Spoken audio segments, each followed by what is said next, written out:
Hello everyone! Welcome back to Old Charles, the channel where we explore the fascinating world of rare and valuable coins from around the globe. Today, we're diving into the history, details, and value of a very popular Australian coin, the 1981 50-cent coin. If you have one of these in your collection or even lying around in your change, you'll definitely want to stick around until the end of this video. The Australian 50-cent coin was first introduced in 1966, originally made of silver.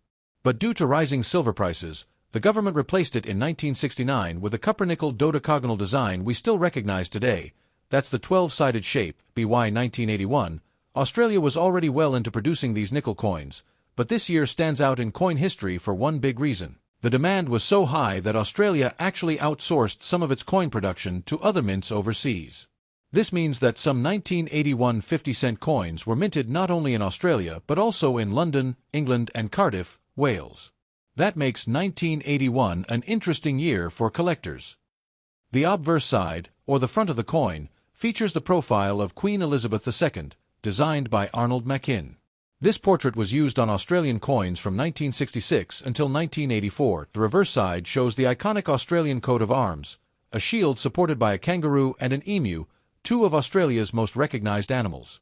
This design has remained on the 50-cent coin ever since it was introduced. In 1981, over 20 million 50-cent coins were minted.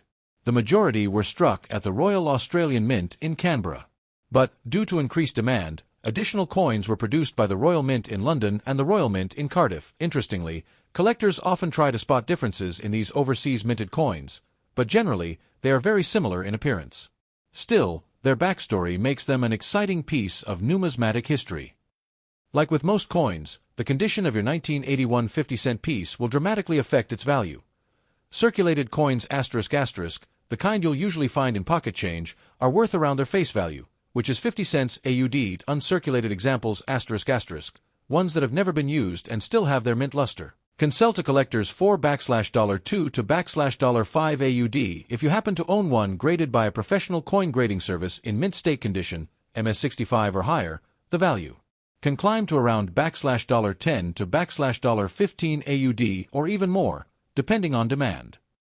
The 1981 50-cent coin is not rare by itself, because millions were made and they're still commonly found in circulation.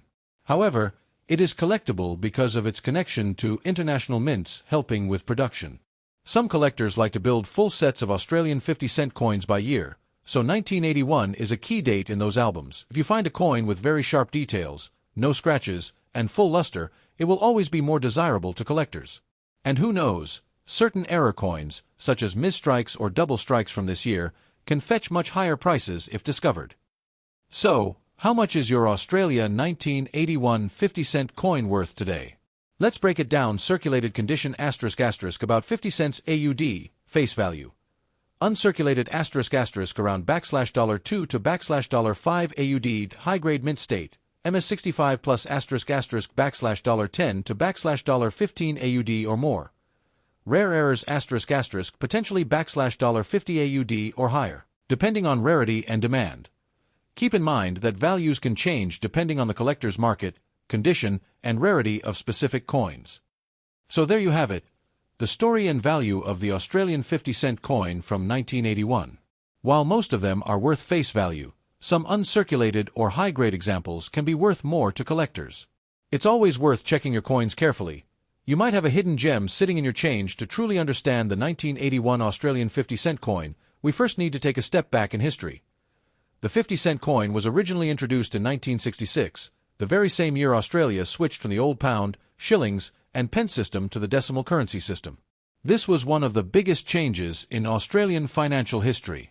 Before that, Australians were using coins modelled after the British system, such as the penny and the shilling. When the new 50-cent coin was first released, it was round and made from 80% silver. But something unexpected happened. Within just a few years, the value of silver skyrocketed in the global market. The silver content inside each coin became worth more than the coin's face value, which meant people were hoarding them or melting them down for profit. This made it unsustainable for the government to keep minting them in silver. In 1969, the Royal Australian Mint redesigned the coin. They introduced the distinctive dodecagon shape, that's the 12-sided design, which we still recognize today. Instead of silver, The coin was now made of copper-nickel, an alloy of 75% copper and 25% nickel. This not only solved the silver hoarding problem but also gave the coin a unique look and feel. In fact, the 50-cent coin is one of the largest coins in circulation in the world today by size. Now, let's jump forward to 1981. This was a special year in the coin's history. The Royal Australian Mint in Canberra was under pressure to meet the growing demand for coins. To help with this demand, Australia made a rare decision. It asked the Royal Mint in London and the Royal Mint branch in Cardiff, Wales, to assist in producing more coins. This means that some 1981 50-cent coins weren't actually made in Australia at all. They were struck overseas and shipped back into circulation. While the coins look almost identical, this outsourcing is what makes 1981 an interesting year for collectors.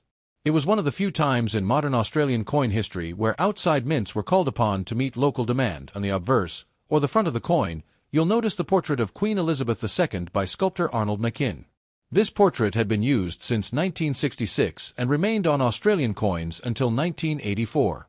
Machin's design is considered one of the most elegant depictions of the Queen, showing her wearing a tiara gifted by Queen Mary. In a reverse, we see the Australian coat of arms, a design created by Stuart Devlin, who is often called the father of Australia's decimal coinage. The coat of arms features the kangaroo and emu supporting a shield, which is divided into 6 sections representing each state of Australia. Above the shield is the 7-pointed Commonwealth star. This design symbolized national pride and unity, and it has stayed on the 50-cent coin ever since. When you hold a 1981 50-cent coin, you're not just holding a piece of everyday currency. You're holding a coin that connects back to Australia's dramatic shift to decimal money, the global silver price crisis of the 1960s, and even the rare moment when Australia had to rely on overseas mints to produce its coins. It's a small but powerful piece of Australian history. Now let's talk about one of the most important factors that determines the value of any coin: its condition. In coin collecting, condition is everything. 2 coins of the exact same year and minting can have completely different values simply because one has been heavily circulated while the other has been carefully preserved. Let's break this down step by step. When a coin first leaves the mint, it is in what collectors call uncirculated or mint state condition. This means it has never been used in everyday transactions, and it still has its original luster, that shiny, reflective surface caused by the striking process. A coin in this condition can often command a much higher value, especially when professionally graded. But once a coin enters circulation, meaning it's used in shops, passed around in change, and carried in pockets, it begins to pick up small marks, scratches, and general wear. Over time, the fine details on the design begin to fade. For the 1981 Australian 50-cent coin, this usually shows up in the high points of the design. On the obverse, you'll notice where first on Queen Elizabeth II's hair, crown, and facial features. These areas stick out the most, so they're the first to lose detail. On the reverse, the fine details of the Australian coat of arms, like the kangaroo's fur, the emu's feathers, and the lines within the shield, begin to flatten and lose sharpness. To standardize this, collectors use what's called the coin grading scale, which ranges from poor, P1, all the way up to mint state, MS 70. Here's a breakdown of how your 1981 50-cent coin might be judged: poor to fair condition, P1 to FR. 2. The coin is heavily worn, and most of the details are gone. At this stage, the coin is usually only worth its face value, 50 cents AUD. Good to very good, G4 to VG, 8 ***. The coin is well worn, but the main design elements are still visible. Collectors may keep these, but they don't carry much premium. Fine to very fine, F12 to VF, 20 ***. Moderate wear is visible, but more details of the Queen and coat of arms are still clear. These coins may attract casual collectors. Extremely fine, EF, 40 ***, light wear only on the highest points. Most of the coin's detail is still sharp, and it still looks attractive. These start to become more collectible. About uncirculated, -50 Australian dollars to -58 Australian dollars ***, the coin shows just slight wear on the highest points, with much of the original mint luster still visible. These coins are desirable to collectors. Mint state, MS 60 to MS 70 ***, these coins have never been circulated. They show no wear at all, though they may have small contact marks from the minting process. At higher grades like MS 65 or MS 67, the coin has superb luster, sharp details, and excellent eye appeal. These are the coins that fetch the best prices on the collector's market. Now here's something important. Because the 1981 50-cent coin was made in the tens of millions, circulated examples are extremely common and generally only worth face value.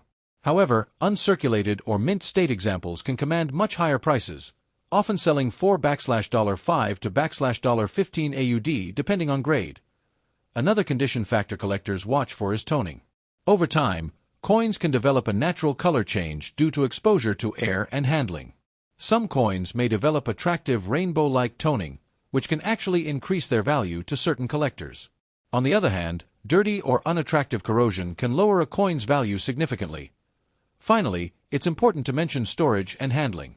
If you want to preserve your 1981 50-cent coin in the best possible condition, avoid touching the coin's surface with your bare fingers, since oils from your skin can damage the metal. Instead, hold it by the edges and store it in a protective holder, such as a coin flip, capsule, or album. This way, your coin will keep its sharp details and luster for years to come. Or remember, while millions of these coins were made, the condition is what separates a common piece of pocket change from a collectible item that enthusiasts will pay extra for.